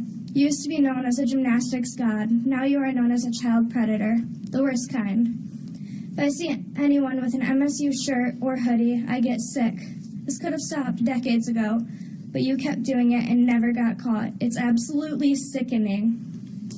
I used to fake my period so you didn't penetrate me any more than you did. You have caused me pain as a little girl and teenager that not one girl should ever have to feel. I have depression, anxiety, suicidal thoughts. I have PTSD so bad that I am no longer able to be a normal kid and student. When I go to school, I don't sit in a classroom full of kids. I sit in a classroom alone and do my classes online because being close to any other male that I don't know gives me a panic attack. I am so paranoid that there is someone else out there like you, someone that will try to get me and come for me. I can't even go to the store or gas station without being scared. I have been to 3 counselors because of this. It's hard telling someone about the pain you caused me if it hasn't happened to them. I didn't want to tell anyone what you actually did to me. Not my dad, because I knew it would hurt him, not the police, because for so long people defended you. I was scared, but I'm not scared of you anymore, Larry. I have a competition tomorrow, and while I should be in school doing my schoolwork or training, I'm sitting in a courtroom with you. I am still a child, and I have to live with this pain for the rest of my life. You abused me for years. I recently broke my foot on beam, and I wake up every day and thank God I don't have to see you for this injury. Because last time I had an ankle injury, you still found a way to prey on me and manipulate me. Somehow you found it appropriate to adjust my spine and bend me over for an ankle injury. I hope you get to feel this pain for the rest of your life. I hope someone does to you what you did to us for the rest of your life. You did it to 150 of us that we know about. I genuinely hope you get what you deserve. It was the biggest slap in the face hearing you say you want us to heal. You did this to us. You caused me and many other girls trauma. You and the people that employed you are the ones that caused this damage to us. And because of you, the gymnastics world will never be the same. You said you don't know if you can mentally face us, but look what I have to mentally face for the rest of my life. I know these are questions that only you can answer. So why would you do this? Why would you abuse your power? Why would you hurt so many innocent girls when you were so well trusted and well known? You had the chance to be the best, and you abused us. Why?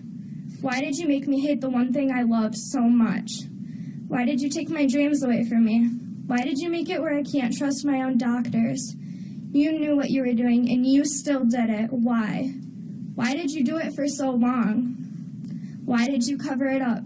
It was a skeleton in your closet, but you hid it. Why? Why should we forgive you, Larry? Why should God forgive you? Thank you. Thank you. You are not 16. You are much wiser than 16. I loved your why questions. They echo your sister survivor questions. There isn't a victim in front of me who hasn't wondered why as well. I'm sorry I can't answer it. I don't know that anyone can, and certainly this defendant can't. I'm not sure he's fully accepted what he's done. I don't think he ever will. I agree with you. I am proud of you for finding your voice, strong, loud, adult, in sisterhood with your survivors and taking away his. I know you feel pain. All of the survivors have told me they feel the same pain. I'm hoping that today you can start healing and you are continuing in gymnastics, right? Mm-hmm. Doing it the right way? Yeah. Yeah. And so I'm hoping that you will replace this pain that you feel from this monster with pleasure of winning, of being part of a real team without him. You, like so many, have talked about suicide, and I don't know who's heard me and who hasn't, but again, I can't say it enough. Suicide's not an answer for anybody, and certainly not for any of you, because he wins then. You are a winner. Don't make him one by leaving us, please. Can you make me that promise? Yes, Your Honor. You are beautiful, inside and out. Don't let anyone tell you different. Don't feel different. He hasn't changed you for the worse. He's made you stronger, more vicious fighter, a voice for all. Thank you. Thank you.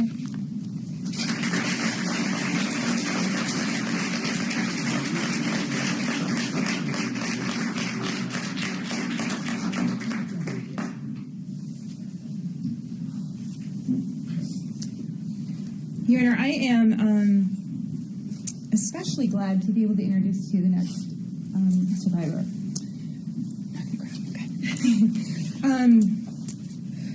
This young woman to my right is Melody Pastina. She was previously identified in court documents as charged victim F.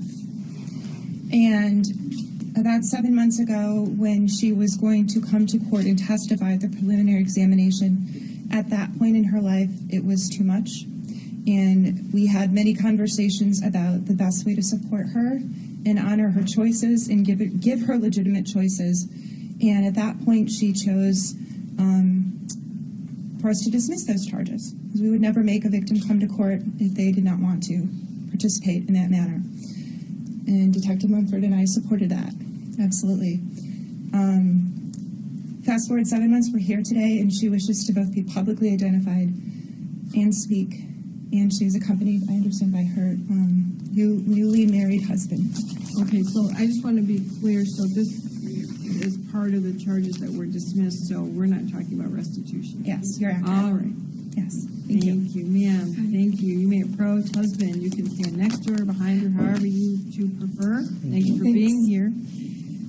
Ma'am, could you please state and spell your name for the record, and thank you so much for being here. Yeah, I'm Melody Postuma Vanderveen. It's Melody and then Postuma and then Vanderveen. What would you like me to know? All right. For a long time now, I've dreaded this moment where I will work to formulate words that could come close to representing all that needs to be said today. I'm sure that is how all the other victims and families who are affected by Nassar's actions feel.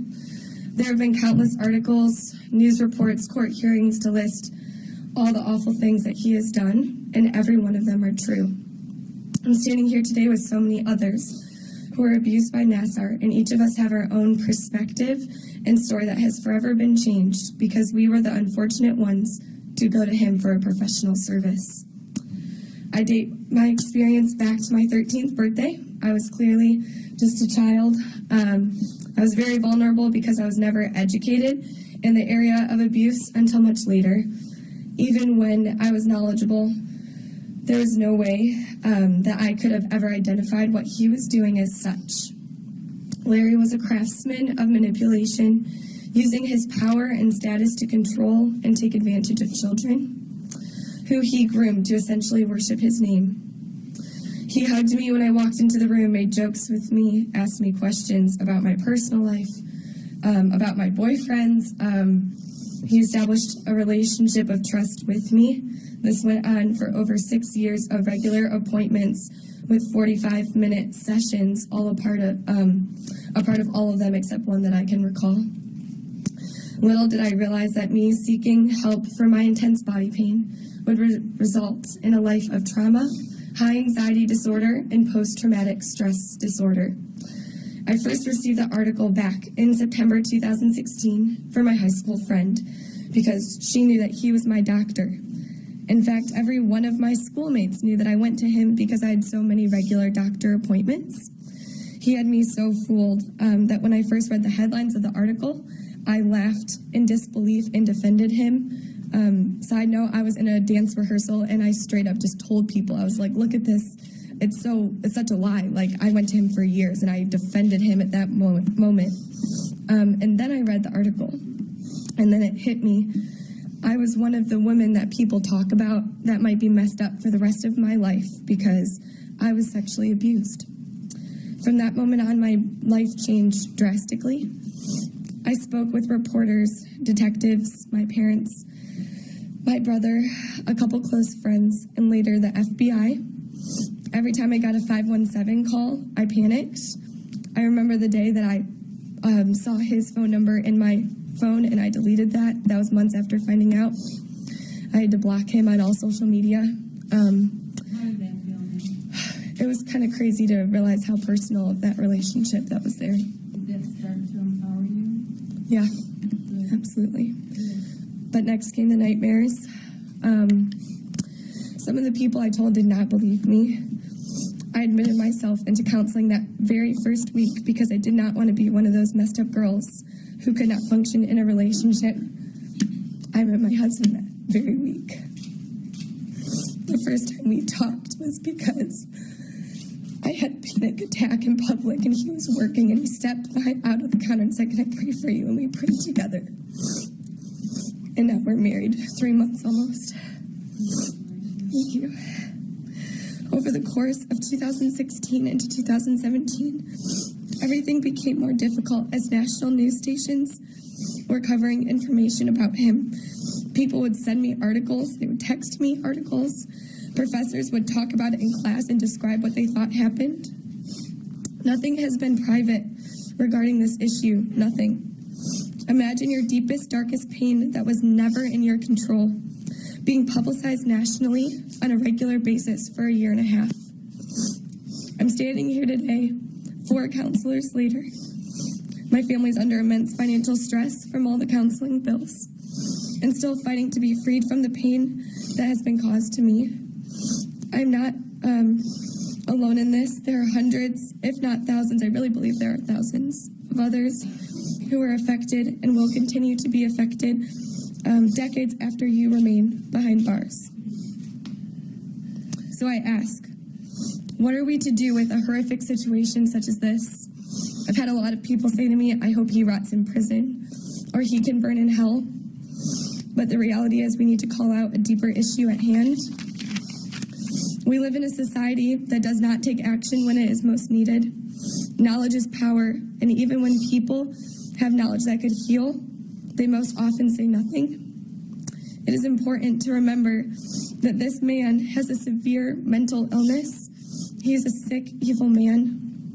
Those who allowed his behavior to continue, notably Michigan State University, who knew and did nothing, are also sick, evil people and are equally as liable.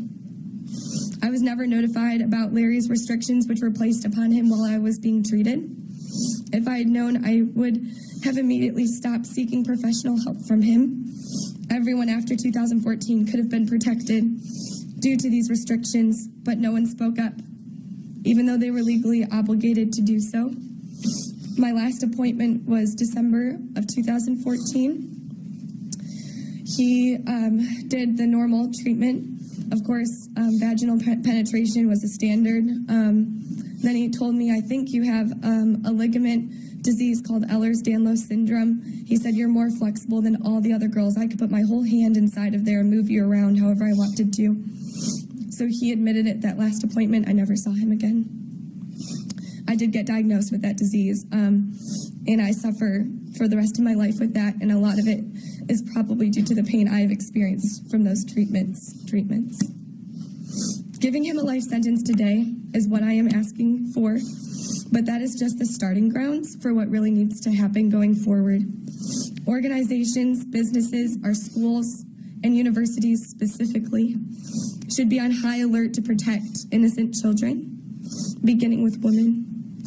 Checks and balances must be in place so that innocent children and adults do not have to live in fear of someone taking advantage of them. Mental health checks and accountability should be the norm for any person of authority and power, beginning in medicine. Counseling and mental health services need to be easily accessible. High insurance deductibles are just as prohibiting as little to no insurance. I'm a living proof of that one. We need to educate and discuss these issues to people at a young age so that men can learn to speak out on behalf of women, not just women, rather than objectifying them. There needs to be a much greater control on both the child and adult porn industries. That is a must, and it needs to be talked about a lot more than it is. It starts with shifting the minds of both men and women who are taught to focus on and protect themselves first. Every time one person does not speak with the truth, another person will be hurt in profound ways. My life is proof of this statement. Can I speak to him directly? You may. Thank you. I'm not yet in a place where I can say that I forgive you, though I really would like to be. I've actually prayed for you many, many times. That was hard, but I did. That you would come to know the God that you claimed that you knew. And in reality, only Jesus can heal my heart about the situation, and I really am getting there. But I'm still suffering every day and will continue to do so.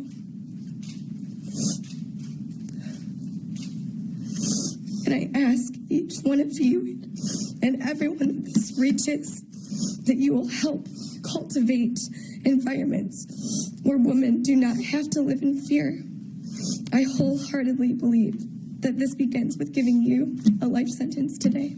Thank you so much. Thank you for the words, ma'am. Talk about Jesus. Jesus gave you the tools, the voice, the husband to heal. The world has heard your words, and your life is proof that there will be change. Your words, you being here, having that strength now to come forward in front of all of these people. Couldn't have done it without him. And your husband. It's ironic how you met that week was meant to be to help you through this.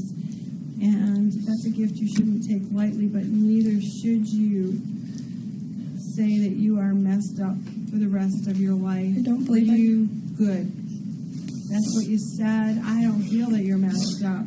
I really feel at this point that you are on a path not only to make change for yourself, but for all people in unison with your sister survivors. And fortunately, you have a strong man who also has that voice in unison with you. This is a horrific situation. He will be behind bars. I don't know if he'll ever understand why he's behind bars. Your voices in unison are so important to send me the message, the court, the world, that this won't be tolerated and that we need to punish harshly for these actions. I still haven't decided what I'm going to do. We'll find out the rest of the story. But all of this is very useful for me and for the world and for legislators. And I'm hopeful, ma'am, that you will take your message to the state and the federal government for change, that all of you and your sister survivors will, because the change is needed, as you said. Yeah. And that means that no one else's life will be messed up. Congratulations, ma'am. Thank you.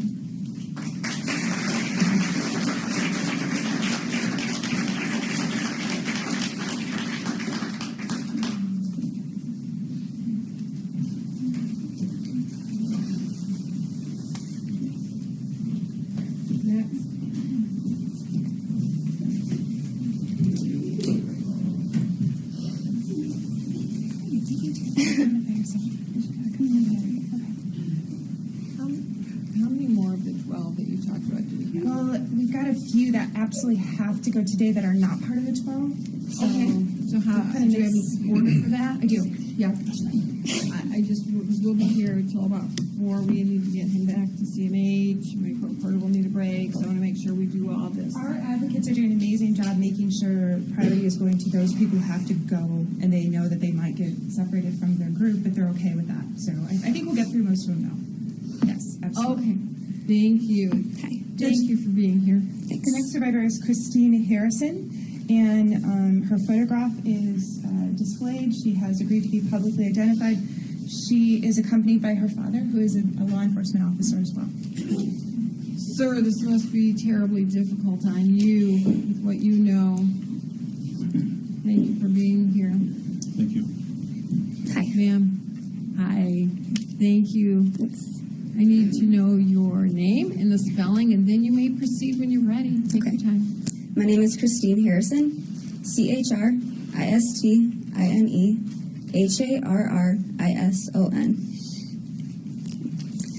I've had the chance to sit back and hear Larry on the television for months, holding on to his so-called innocence.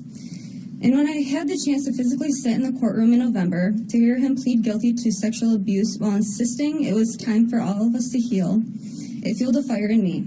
This petty apology and statement exemplified that this poor excuse of a man, father, former doctor, and now convict, still thought he had the ability to control our thoughts and emotions like he has for the last 20 years, but not anymore. I at first questioned if I wanted to speak at sentencing. I once felt like I wasn't worthy of sharing my story. I need you to slow down. We're going to get to everybody. My anxiety's bad right now. I just need you to slow. Again, I said this, I think, yesterday. Pretend you're reading to the 5-year-old me. Can you do that? Yes, You're ma'am. a regular child? That's what I need, okay? Okay. Okay, that's good. Thank you. Okay. Where did I leave off? Okay, because I know he has done the same to so many innocent others. However, I know what he did was so incredibly wrong. It was the times when he had me all to himself, or when no one could see where his hands were, that he seized the moment and took full advantage of me. I kept trying to tell myself that what he was doing was justifiable. I had multiple injuries throughout my 6 years of seeing him at MSU Sports Med. First, when I fractured my lower spine, competing in gymnastics, then fracturing my pelvis while playing soccer.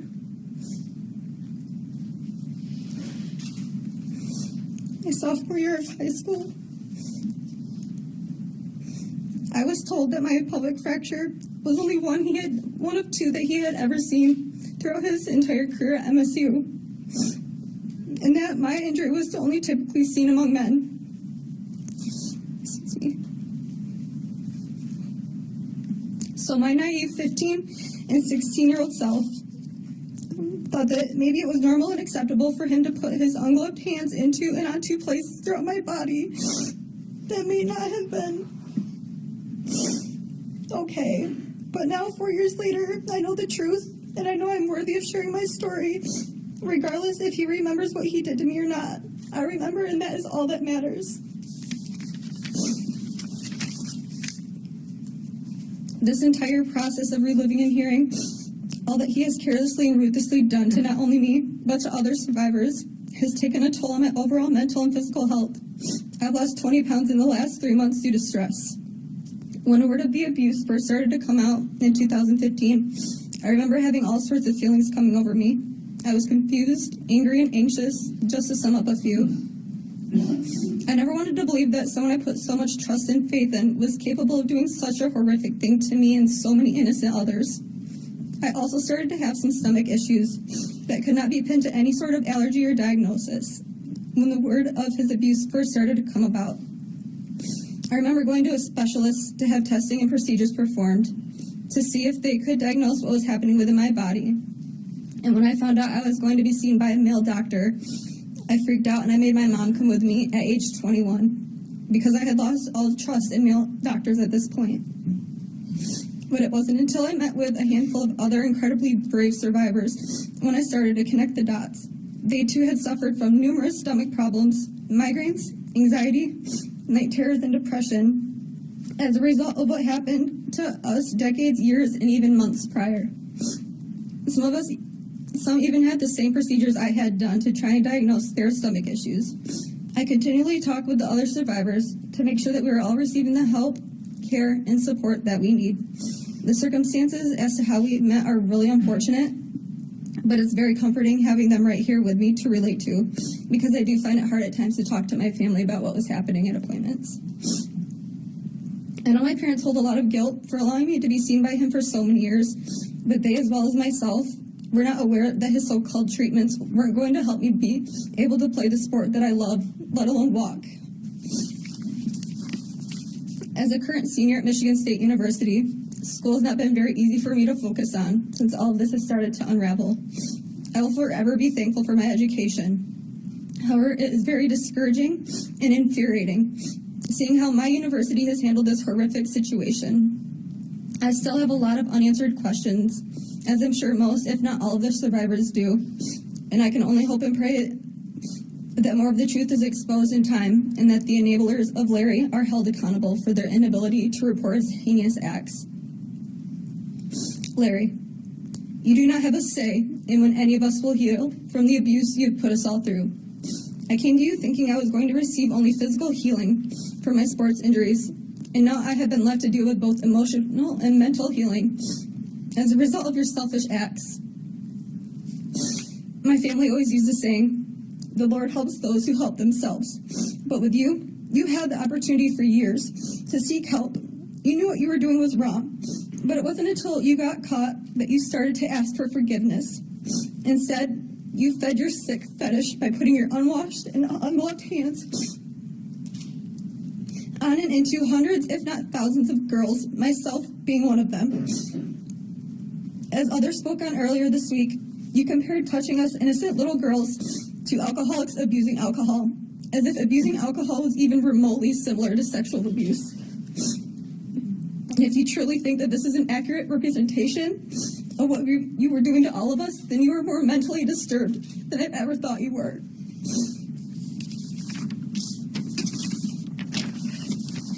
Your Honor, I think that you will have heard enough from me and everyone else over the last 3 days to make the adequate decision of how long he should be put away.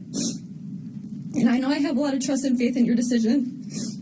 And I want to thank you for allowing me to face my fears dead in the eyes. I know I, as well as many, will feel a sense of peace and healing from you allowing us to hear our voices. Thank you. Your voices have been heard and taken into consideration, loud and clear. Sorry. You and your sister survivors are enabling defendant to remain behind bars. for the rest of his natural life. And the only guilty person here is defendant. Your parents and you need to let the guilt go. No one knew. Those that knew didn't care enough to do anything about it. You are stopping that. It's a time of healing and taking back your control, your power, your strength. This does not define you. You're a beautiful woman. You have the support of your family. Very supportive. Keeping your voice strong and yourself strong is so important. And I think that now that you face this, because you have. I already feel like there's a huge brick lifted off my chest right now. That's right. You came in here with a backpack of bricks and they're gone, right? Amen. Amen, yes. So, I know you can't physically throw those bricks at the defendant, but I think that metaphorically you have with your words. And I hope that helps you to go forward positively in the world and do everything that God and your parents wished for you when you were born. You certainly are deserving. Don't let this define you. Be happy. Thank you so much for being here and showing us that strength that you have. Even though I cried the whole time. Thank you. You know what? Crying's good. These are good tears. Thank you. Thank you. Thank you.